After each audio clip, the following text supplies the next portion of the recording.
सुप्रभात बच्चों, कैसे हैं आप सब लोग। आशा करती हूँ आप लोग बहुत अच्छे होंगे।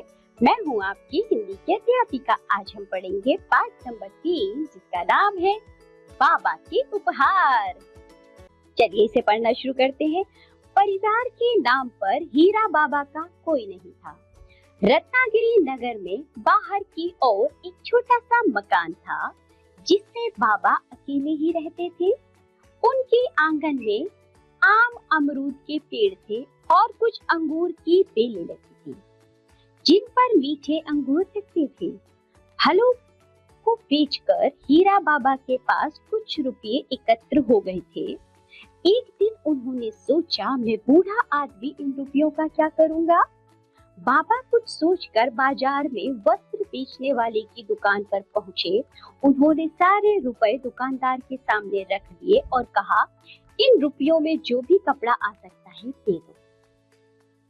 इतने रुपए देखकर दुकानदार बहुत प्रसन्न हो गया। वह बोला, बाबा इन रुपयों में तो मैं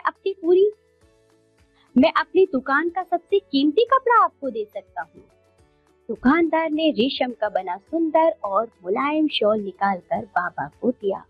वे सोच रहे थे, इतने सुंदर शॉल का मैं क्या करूंगा।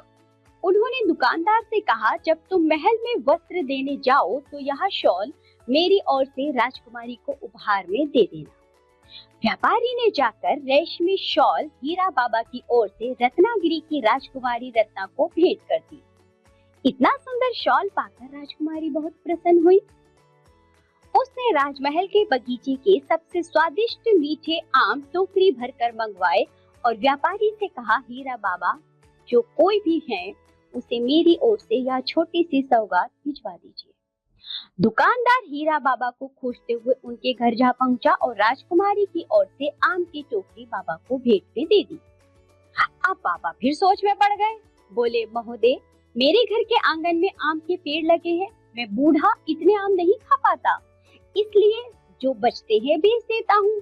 अब तुम ही बताओ कि मैं इन बेहतरीन आमों का क्या करूँ। व्यापारी बोला, मैं सीतापुर के राजकुमार को कुछ वस्त्र बेचने जा रहा हूँ। अगर आप चाहो तो ये आम उन्हें आपकी ओर से दे सकता हूँ। बाबा ने हाँ कह दिया।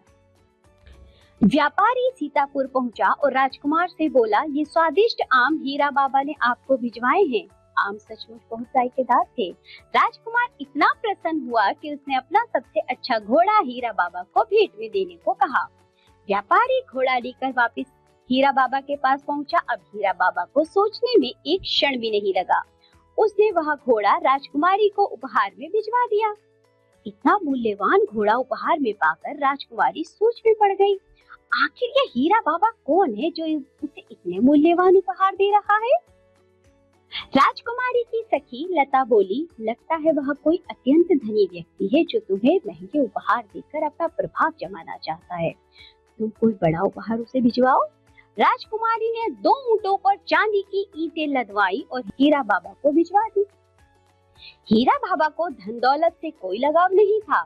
उसने तुरंत वे ऊंट सीतापुर के राजकुमार को उपहार में भेज दिया।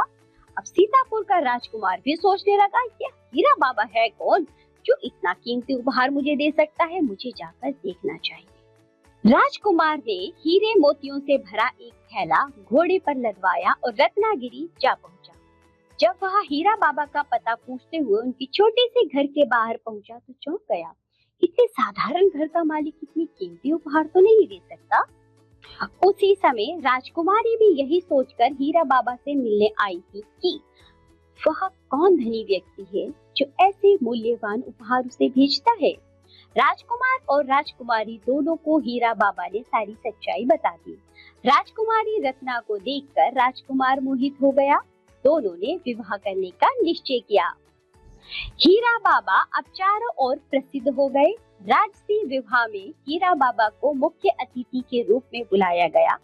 नव दंपति ने हीरा बाबा को एक बड़ा महल और सेवक सेविकाएं देने चाहे, किंतु बाबा पहले की तरह ही अपने छोटे से मकान में रहना चाहते थे। उन्होंने नम्रता से मना कर दिया। तो बच्चों, ये पाठ होता है यहाँ समाप्त। बाबा के उपहार, जिसे हमने पढ़ा कि किस तरह बाबा अपने पास कुछ भी नहीं रखते थे। बच्चों जो सोचते थे इतने महंगे चीजों का मैं क्या करूंगा, मैं इतने आम नहीं खा पाऊंगा, तो उसको जाके बेच देते थे। फिर वो जो वस्तु मिलती थी वो कभी राजकुमार को भेजते थे, कभी राजकुमारी को भेज देते थे। इस प्रकार बदले में उनके पास भी खूब उपहार आते थे, वे फिर से वापस भेज देते थे।